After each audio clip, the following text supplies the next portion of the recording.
नगरपालिकांच्या निवडणुकांची घोषणा राज्यामध्ये झालेली आहे। असं आहे की निवडणुकांची घोषणा झाली आहे। आम्ही त्या निवडणुकांना सामोरं जाऊ।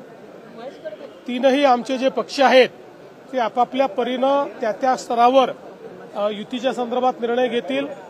पण कुठल्याही परिस्थितीमध्ये आम्ही तिघही एकच आहोत।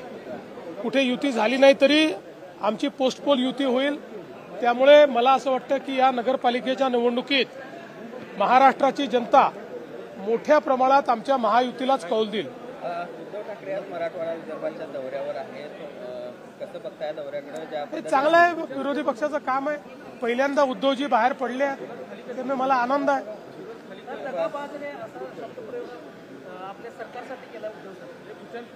उद्धव ठाकरे टोमणे मारण्याच्या पलीकडे काहीच करू शकत नाही।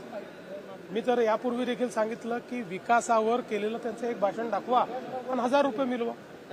काल निवडणूक आयोगाची पत्रकार परिषद झाली, त्यावर राज ठाकरे यांनी म्हटलेलं आहे की ही पत्रकार परिषद बघितल्यावर तळपायाची आग मस्तकात गेली, कारण निवडणूक आयोगाकडे उत्तर नाही।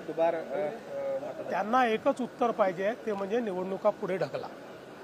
त्यांना दुसरं कुठलंही उत्तर अपेक्षित नाही आणि सुप्रीम कोर्टाच्या आदेशामुळे निवडणुका पुढे जाऊ शकत नाही।